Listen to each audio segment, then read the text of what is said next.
Hello everyone, welcome to @learn with Garima Singh.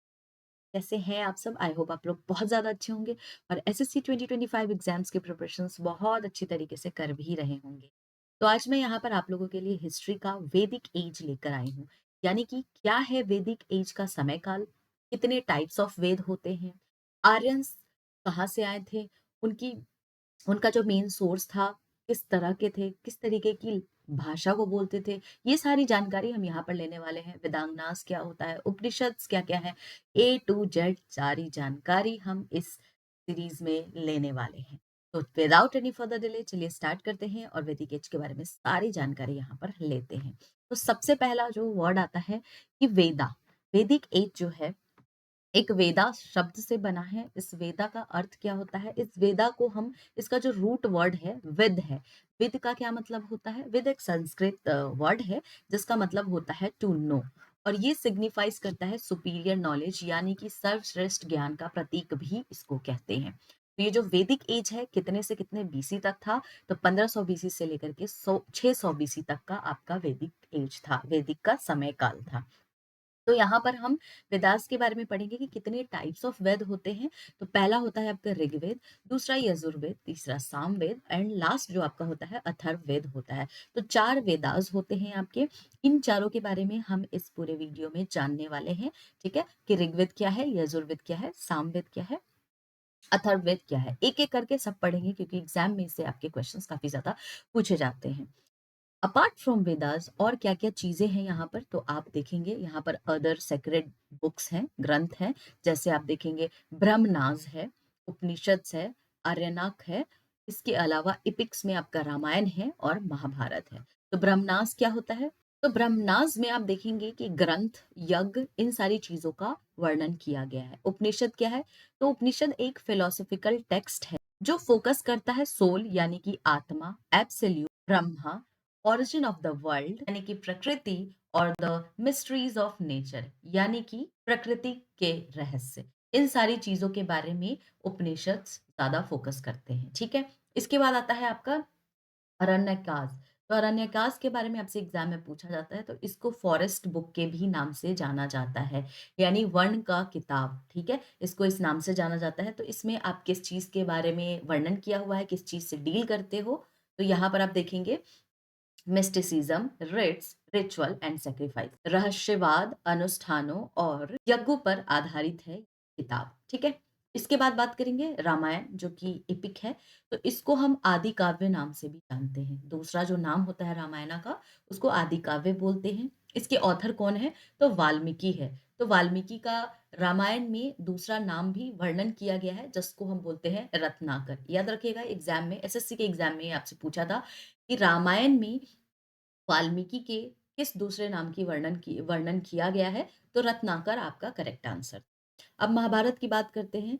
तो ये world का सबसे लॉन्गेस्ट एपिक है। इसको किसने लिखा है? तो वेद व्यास जी ने महाभारत को लिखा है। ठीक है, तो ये आपका एपिक है और इन दोनों के जो इंपॉर्टेंट पॉइंट्स है मैं यहाँ पर आपको दिखा दी हूँ। याद कर लीजिएगा, एग्जाम में आपसे क्वेश्चंस पूछे जाते हैं। अब हम बात करेंगे ऋग्वेद के बारे में। तो चलिए पूरी नॉलेज ले लेते हैं, जानकारी ले लेते हैं ऋग्वेद के बारे में। तो सबसे अर्ली वेदिक पीरियड है ये, यानी कि one of the most important आप बोल लो, और वन ऑफ द अर्ली वैदिक पीरियड बोलोगे तो वो हमारा ऋग्वेद है। सबसे पुराना और सबसे महत्वपूर्ण जो हमारा हिंदू ट्रेडिशन का वेद है जिसको हम ऋग्वेद के नाम से जानते हैं। तो 1500 से लेकर के 1000 बीसी तक का इसका समय काल था। तो इसको और किस-किस नाम से जाना जाता है? तो knowledge of hymns of praise भी इसको कहा जाता है, यानी कि स्तुतियों के ज्ञान का स्रोत भी इसको कहा जाता है। इसमें 10 मंडल्स हैं। मंडल्स का मतलब किताब होता है, बुक्स। ठीक है, 10,600 वर्सेस हैं जिसको आप श्लोक बोलते हो। 1028 हिम्स है, तो आप भजन भी कहते हो, और 10,552 मंत्राज हैं। एग्जाम में आपसे क्वेश्चंस पूछे जाते हैं। जितने भी हाइलाइट्स किए हैं गाइस, उसको आप लोग खुद से अपने कॉपी में नोट्स बनाइएगा। जो भी बता रही हूँ, मैं सिर्फ और सिर्फ एग्जाम पॉइंट ऑफ व्यू से ही टॉपिक लेकर आई हूँ कि आप इसको पढ़ के एग्जाम, जिन्होंने पूरे साल भी पढ़ाई नहीं और एग्जाम से 2 महीने 3 महीने पहले अगर हिस्ट्री की पढ़ाई कर रहे हैं, तो उनके लिए मैं ये सारे सिलेबस बना के लाती हूँ कि आपको एकदम एग्ज़ाम स्पेसिफ़िक कंटेंट ही प्रोवाइड किया जाए। वरना अगर आपको इतिहास में पढ़ना है तो पढ़ने के लिए बहुत सारी चीज़ें हैं। पूरा ज्ञान भरा हुआ है, हमको ज्ञान यहाँ नहीं लेना है, हमको स्मार्ट वर्क करना है क्योंकि हमको एग्ज़ाम को क्वालीफ़ाई करना है। तो उसके हिसाब से मैं चीज़ें आपके लिए यहाँ पर लेकर आई हूँ। यहाँ पर एक और चीज़ लिखी हुई है, ऋग्वेद रिफर्स टू द सप्त सिंधु और द लैंड ऑफ 7 रिवर्स। इसका क्या मतलब है? तो ऋग्वेद में जो हमारे 7 नदियों की भूमि है, उसका उल्लेख किया गया है, ठीक है? जिसमें आप देखेंगे 5 जो रिवर है, 5 जो हमारी नदियाँ हैं, वो पंजाब से हैं, जिसका नाम है झेलम। इसको अनदर किस नाम से बुलाते हैं? दास पेस भी इसको बोलते हैं। चेनाब जिसका अनदर नाम है असिकिनी और चंद्रभागा एग्ज़ाम में आपसे पूछता है। रावी को आप क्या बोलते हो? परोशनी और इरावती। व्यास को क्या बोलते हो? विपाशा और हिपफेसिस। सतलज को क्या बोलते हो? सुतुद्री और जरोद्रोस, ठीक है? और इसमें आपको 2 प्रमुख नदियाँ भी शामिल है, जैसे जिसको पहला होता है आपका इंडस को आप क्या बोलते हो? सिंधी, सिंगी और खामबान के भी नाम से जाना जाता है और सरस्वती जो कि मोस्ट प्रोमिनेंट रिवर है ऋग्वेद का। यानी कि ऋग्वेद का सबसे प्रमुख नदी जो है उसको हम सरस्वती नाम से जानते हैं। एग्ज़ाम में आपसे क्वेश्चन पूछा था कि 2 ऐसे रिवर का नाम बताइए जिसको वर्शिप किया जाता है ऋग्वेद में। तो आपका ब्यास एंड सतलज 2 ऐसा रिवर है जिसको वर्शिप किया जाता है एज़ अ गॉडेस, ठीक है? यानी कि इन 2 नदियों को देवियों के रूप में पूजा जाता है। तो एग्ज़ाम में इस तरीके के क्वेश्चन्स आपसे काफ़ी ज़्यादा पूछे जाते हैं, तो इसको याद रखिएगा। आगे चलते हैं, थोड़ा-सा मंडल्स के बारे में देख लेते हैं, यानी मंडल से भी आपके एग्ज़ाम्स में काफ़ी सारे क्वेश्चन्स आते हैं। तो पहला मंडल 1 है, टोटल 10 मंडल्स है, याद रखिएगा। तो हम लोग मंडल 1 की बात करेंगे। तो जो हमारा यंगेस्ट शॉर्टेस्ट जो मंडल होता है, वो हमारा मंडल 1 है। इसमें आपको हिम्स 191 यानी 191 हिम्स हैं, ठीक है? और इसमें आप diverse range of subjects matter के बारे में जानकारी लेते हो। मतलब इसमें विभिन्न विषयों पर भजन शामिल है, ठीक है? फिर आता है आपका मंडल 2 लॉन्गेस्ट मंडल है, यानी कि सबसे लंबा मंडल जिसको बोलते हैं। 589 इसमें हिम्स है और ये प्राइमरीली किस पे फ़ोकस करता है? यहाँ यानी कि मंडल 2 में सबसे ज़्यादा किसकी पूजा की जाती थी? तो इंद्र देवता की पूजा की जाती थी। अब इंद्र देवता किसके भगवान हैं? तो God of thunder and rain यानी कि बादल और बरसात, बिजली और बरसात का इनको देवता माना जाता है। इसके बाद आता है आपका मंडल नंबर 3 मंडल 3 में 630 आपके हिम्स है। हिम्स नहीं याद रखिएगा तो भी चलेगा लेकिन जो-जो हाइलाइट्स किए हुए हैं उसको ध्यान में रखिएगा। अब मंडल 3 किस पे ज़्यादा फ़ोकस करता है? तो इनका प्राइमरीली फ़ोकस तो इंद्र देवता पर ही था, लेकिन इसके अलावा भी ये अलग-अलग देवताओं की स्तुतियाँ हैं, उस भजन को शामिल किया गया है। जिसमें आप देखेंगे गायत्री मंत्र मंडल 3 में आपको शामिल किया गया है। तो गायत्री मंत्र के बारे में आप मंडल 3 में पढ़ते हो, ठीक है? फिर आता है आपका मंडल 4 मंडल 4 में 583 हिम्स हैं। इनका जो प्राइमरीली फोकस होता है किन पे होता है, किसको ये पूजते हैं? तो वर्शिप करते हैं आदित्यास को। आदित्यास का क्या मतलब है? जो सूर्य से जुड़े जो हमारे 12 देवताओं हैं उनको आदित्य नाम से जाना जाता है। तो उनकी पूजा आप मंडल 4 में एक किताब में इसके बारे में पूरा का पूरा वर्णन किया गया है। मंडल 5 की बात करूँ तो 875 हिम्स हैं। तो जितने भी हमारे विभिन्न देवताएँ हैं, उनको समर्पित भजन का ये एक प्रॉपर पूरा समूह है, मंडल नंबर 5। फिर मंडल 6 आता है, 755 आपको हिम्स दिखते हैं। ये किसको ज़्यादा फ़ोकस करते हैं यानी कि किसको ज़्यादा वर्शिप करते हैं? तो मारुत्स को एक भगवान है जिनको ये पूजते हैं। तो मारुत्स क्या होते हैं? A group of storm gods मतलब हिंदी में क्या होता है इसका मतलब? तूफानों के देवता देवता जिनको हम मारुत्स बोलते हैं। तो मंडल 6 में आप देखेंगे तूफानों के देवताओं का पूजा किया जाता था। फिर बात करेंगे मंडल नंबर 7 की। तो मंडल नंबर 7 में 1028 हिम्स है। मोस्ट डाइवर्स है, सारे मंडल्स में अगर सबसे आप विविध मंडल की बात करेंगे, तो आपका मंडल नंबर 7 है। मंडल 8 की बात करते हैं तो 1100 हिम्स है। तो ये किसको फ़ोकस करते हैं? यहाँ पे कौन से भगवान की पूजा की जाती है? तो अश्विन्स की यहाँ पर पूजा की जाती है। तो ये अश्विन क्या है? तो अश्विन आप देखेंगे पेयर है ट्विन गॉड्स के यानी कि जुड़वा भगवान के ये पेयर हैं जो जो एसोसिएट करते हैं हीलिंग एंड हॉर्समैनशिप हिंदी में इसका क्या मतलब होता है चिकित्सा और घुड़सवारी से जुड़े हुए देवता ठीक है तो इसका आप देखेंगे मंडल 8 में वर्णन किया गया है और उनकी ये पूजा करते थे मंडल 9 में आप देखेंगे 67 हिम्स है और कंप्लीटली ये डिवोटेड है टू सोमा। तो एग्ज़ाम में आपसे क्वेश्चन पूछा भी जाता है, ये जो सोमा है, कौन से मंडल में है, इसके बारे में वर्णन किया गया है। तो मंडल नंबर 9 में इसके बारे में वर्णन किया गया। अब हम बात करेंगे मंडल 10 की, जिससे आपके एग्ज़ाम्स में भर-भर के क्वेश्चन्स आते हैं। तो इसमें आप देखेंगे 1102 हिम्स है। अब इसमें आपको 2 सूक्त दिखाई देते हैं। पहला होता है पुरुषा सूक्त हिम और दूसरा होता है नसादिया सूक्त। तो इन दोनों का मतलब समझिए। तो पुरुषा सूक्त जो है आपको ओरिजिन जो होता है कास्ट सिस्टम, कास्टिज़्म जो आया है, वो पुरुषा सूक्त में उसके बारे में वर्णन किया हुआ है। और नशादिया सूक्त का मतलब ओरिजिन ऑफ द यूनिवर्स, यानी कि सृष्टि की उत्पत्ति की चर्चा आपको इसमें नशादिया सूक्त में किया गया है। ये काफ़ी यंगेस्ट और लार्जेस्ट इसको मंडल बोला जाता है। मंडल नंबर 10 और मंडल 1 याद रखिए। यहाँ पर जो पुरुषा सूक्त है, इसमें आप देखेंगे चतुर्वर्ण है। चतुर्वर्ण में क्या-क्या आता है? तो आपका आता है ब्राह्मण, क्षत्रिय, वैश्य और शूद्र। तो ब्राह्मण कौन होते हैं? ब्राह्मण आपका जो पंडित होता है, आज के डेट में आज भी हम उनको ब्राह्मण ही बुलाते हैं, जो पंडित होते हैं। टीचर्स ऑफ लॉ हो गया। क्षत्रिय कौन होता है? क्षत्रिय जो आपके राजा होते हैं, वॉरियर्स होते हैं, योद्धा होते हैं, उनको हम क्षत्रिय बोलते हैं। वैश्य कौन होते हैं? जो व्यापारी होते हैं, पशुपालन करने वाले जो होते हैं, उनको वैश्य का नाम दिया गया है। शूद्र कौन होते हैं? तो शूद्र लेबर क्लास जिसको आज के डेट में आप बोलते हो, यानी बढ़ई, लोहार, मज़दूर, वो शूद्र में आते हैं। तो ये 4 आपके चतुर्वर्ण हैं, जिनका वर्णन जिनके बारे में पुरुषा सूक्त में लिखा गया है। ठीक है? यहाँ पर पुरुषा सूक्त 4 वर्णास को एक्सप्लेन करता है। तो ये कौन-कौन से 4 वर्ण हैं? तो माउथ, आर्म, थाई एंड पिट।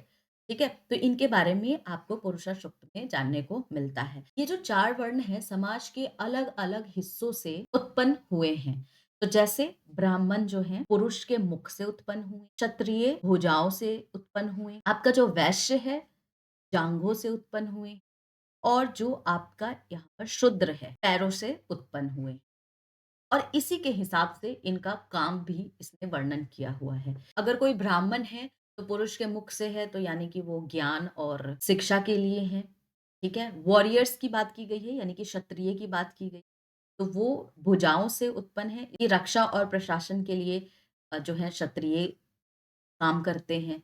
वैश्य यानी कि जांघों से जो उत्पन्न हुए हैं, इसकी आर्थिक कार्यों के लिए इनको इस्तेमाल किया जाता है और शूद्र, शूद्र का क्या मतलब है? फीट यानी पैरों से। इसका मतलब है इनको सेवा करने के लिए, श्रम कार्य के लिए शूद्रों का इस्तेमाल किया जाता है। तो ये 4 आपके वर्णास और ये रहे आपके चतुर्वर्ण। तो इससे एग्ज़ाम में पूछा जाता है कि जो ब्राह्मण हैं, क्षत्रिय हैं, वैश्य हैं, शूद्र हैं, इनके बारे में कौन से मंडल में बताया गया है या कौन-सा सूक्त जो है इसके बारे में बताता है। तो पुरुषा सूक्त हिम आपको इसके बारे में बताता है। ठीक है? आगे चलते हैं और हम रिलीजियस अब ऋग्वेद के जो थोड़े रिलीजन्स वगैरह हैं कि वो वर्शिप करते हैं, क्या करते हैं, इन सारी चीज़ों के बारे में इसमें जानते हैं। तो यहाँ पर जो देखेंगे, जो रिलीजन है ऋग्वेद पीरियड में, तो ये नेचुरल फोर्सेस को वर्शिप करते हैं। नेचुरल फोर्सेस का क्या मतलब हो गया? यानी कि प्रकृति की शक्तियों का पूजा यहाँ पर ज़्यादा किया जाता है। जैसे आप देखेंगे अर्थ, अर्थ को आप पृथ्वी बोलते हो, फायर को अग्नि, विंड को वायु, रेन को वरुणा एंड थंडर को इंद्र। तो आपसे एग्ज़ाम में ये पूछा भी जाता है, तो आपको याद रखना है। इंद्र को हम दूसरे नाम से भी जानते हैं। इंद्र सबसे ज़्यादा जो है पॉपुलर देवता थे। आपको पता है ऋग्वेद में आपके ऋग्वेद के समय काल में पॉपुलर जो हमारे देवता थे, वो इंद्र देवता थे। तो ये किससे एसोसिएटेड है? थंडर, बिजली, बारिश और इसको लॉर्ड ऑफ प्लॉग भी कहा जाता है। जो खेती और किसान के लिए महत्वपूर्ण होते हैं, ठीक है? तो उसको हम इंद्र बोलते हैं। एग्ज़ाम में आपसे क्वेश्चन भी पूछता है। अग्नि, अग्नि देवता और इंसान के बीच का जो है इंटरमीडियरी है, मध्यस्थ है ये, ठीक है? वरुणा प्राकृतिक व्यवस्थाओं को बनाए रखने वाला देवता, जिसको हम वरुणा बोलते हैं, जिसको हम बोलते हैं अपहेल्ड द नेचुरल ऑर्डर, ठीक है? अब इसमें 2 फीमेल गॉडेस भी हैं। पहली है अदिति, अदिति को बोला जाता है सौंदर्य की देवता, जिसको बोला जाता है गॉड ऑफ ब्यूटी और उषा को बोला जाता है गॉडेस ऑफ डॉन, यानी कि प्रातः काल की देवी माना जाता है।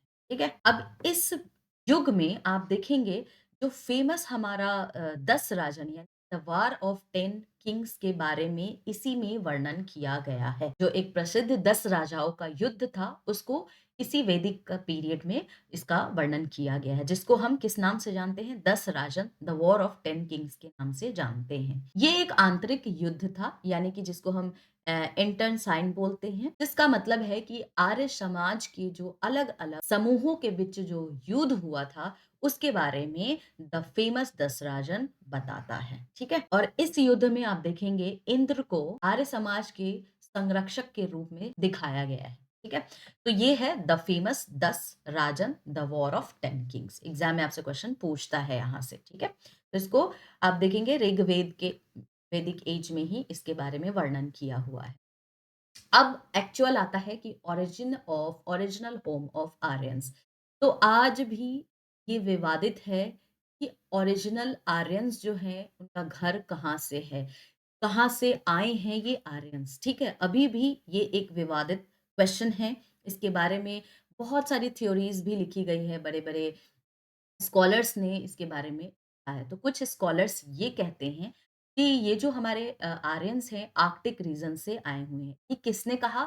तो बाल गंगाधर तिलक ने जब एस्ट्रोनॉमिकल कैलकुलेशन किया तो उसके हिसाब से वो ये कहते हैं कि हमारा जो आर्यन है आर्कटिक रीजन से आया है। कुछ कहते हैं जर्मनी से आया है, कुछ कहते हैं सेंट्रल एशिया से आया है और कुछ कहते हैं कि साउदर्न रसिया से आया है।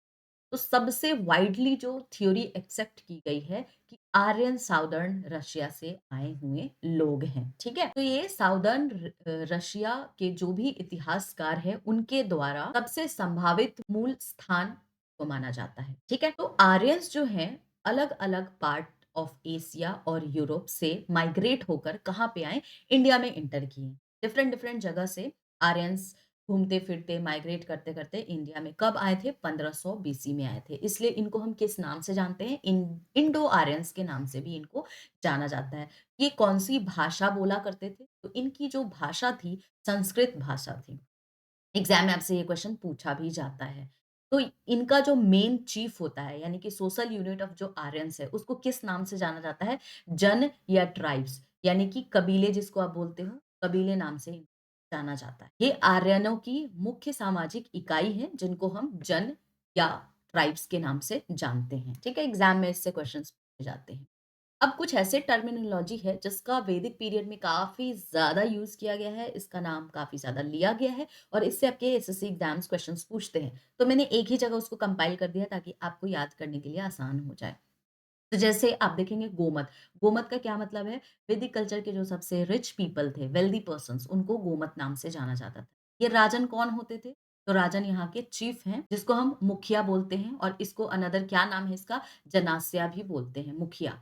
गोपति और गोपा कौन थे? तो ये पालन करते थे किसका? रक्षा और पालन, गायों का जो रक्षक होता पालन करता था, प्रोटेक्टर ऑफ काउज़, उसको गोपति या गोपा कहते थे। पुरोहित कौन है? तो पुरोहित जो हमारे चीफ आपके जो प्रीस्ट होते थे या मिनिस्टर्स जिसको मंत्री बोलते हो, वो पुरोहित होते थे। सेनानी कौन है? तो वो आपके लीडर होते थे आर्मी के, सेनाओं के जो लीडर होते थे, सेनानी बोला जाता समिति, समिति का क्या मतलब है? जो जनरल असेंबली होती थी पीपल की, मतलब लोगों का जो सामान्य सभा होता था, जिसमें सारे जो लोग होते थे, शामिल होते थे, उसे समिति कहा जाता है। सभा क्या होता है? Council of elders. तो जो भी यहाँ पर वरिष्ठ और ब्राह्मण्स जो होते थे, उनका जो परिषद होता था, उसे सभा बोला जाता था। कुला क्या होता था? कुला का मतलब फैमिली होती थी। कुलापा कौन होता था? जो आपके हेड ऑफ द फैमिली होती थी, उसको कुलापा कहा जाता था। विशु कौन होता था? तो the group of villages commanded by वेश्यापति। तो गाँव का वो समूह जिसको वेश्यापति के द्वारा शासित किया जाता। ठीक है? गना क्या होता है? गना का मतलब है क्लान बेस्ड असेंबली, यानी कि कबीलों का जो सभा होता था उसको गना कहते थे। ग्रामानीज किसको कहते थे? जो हेड ऑफ विलेज होता था, विलेज का जो मुखिया हुआ उसको ग्रामनीज बोलते थे।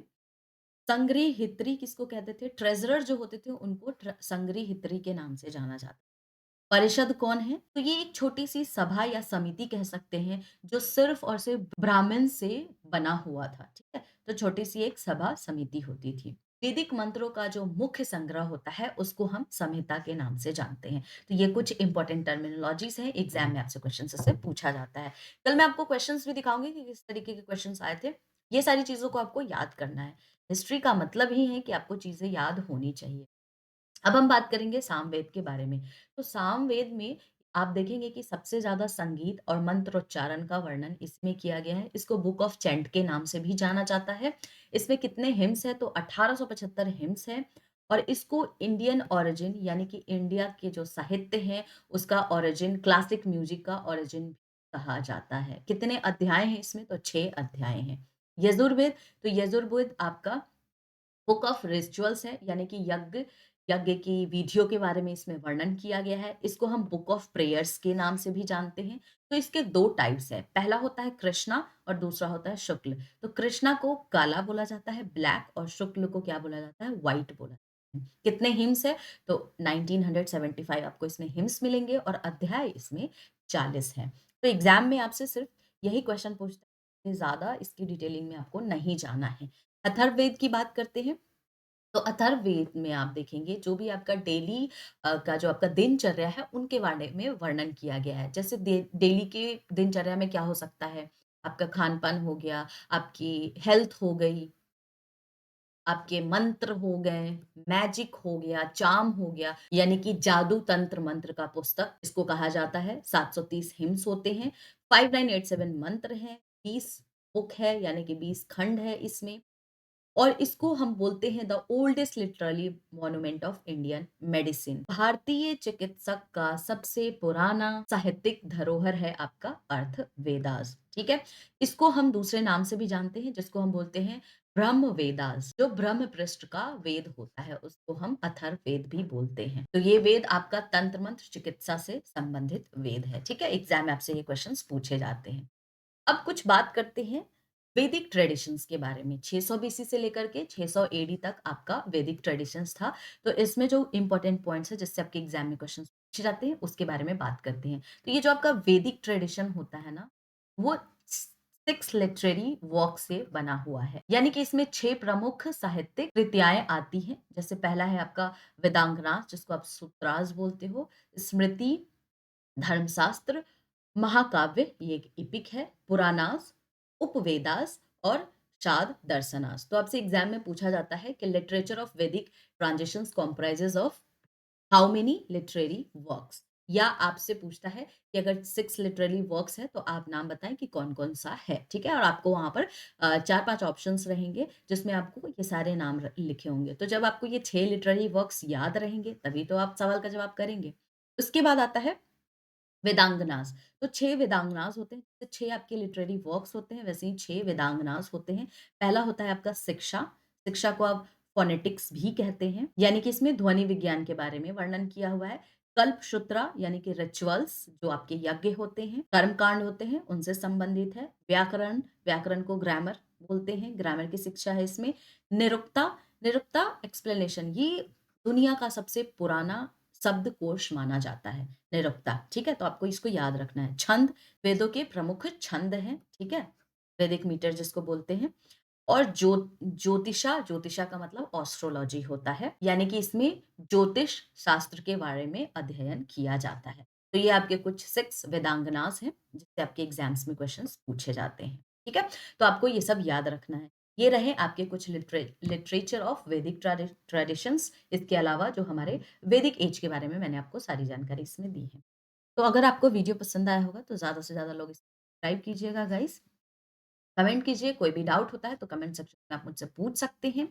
आप हमारे यूट्यूब चैनल से भी जुड़ सकते हैं। ये पीडीएफ मैं आपको टेलीग्राम चैनल पे आपको प्रोवाइड कर दूँगी, तो आप हमारे टेलीग्राम चैनल को जॉइन कर लीजिए। फेसबुक चैनल भी आप वहाँ भी जॉइन कर सकते हैं, वहाँ भी मैं लेटेस्ट अपडेट आप लोगों को प्रोवाइड करती रहती हूँ। कोई भी डाउट होगा कमेंट सेक्शंस में पूछ सकते हैं। इसी तरीके से एग्ज़ाम्स की प्रिपरेशंस करते रहिए, मोटिवेटेड रहिए, खुश रहिए। कल मेरा लाइव सेशन आएगा जिसमें मैं क्वेश्चन्स आंसर कराऊँगी वैदिक एज के, जो पुराने एग्ज़ाम्स में एसएससी के पूछे गए हैं टिल 2024। तो ये सारे हम एसएससी के एग्ज़ाम्स के क्वेश्चंस कल देखेंगे और सब इसी में से आया है। मैंने वैसे ही कंटेंट आपको प्रोवाइड ही किए हैं जो एग्ज़ाम के लिए स्पेसिफिक हो, ज़्यादा ज्ञान नहीं दिया है। ज़्यादा ज्ञान लेना है तो आप किसी और टीचर को भी फ़ॉलो कर सकते हो जो पूरा ही इतिहास का आपको ज्ञान देते हो। मैं आपको एग्ज़ाम स्पेसिफिक चीज़ें पढ़ा रही हूँ कि इतना पढ़ा दूँ कि आपका एग्ज़ाम बहुत अच्छे मार्क्स से आप क्लियर कर लो। ठीक है? तो चलिए मिलते हैं हम लोग नेक्स्ट वीडियो में, तब तक आप लोग खुश रहिए, मोटिवेटेड रहिए और बढ़िया तरीके से एसएससी एग्ज़ाम्स की प्रिपरेशंस करते रहिए।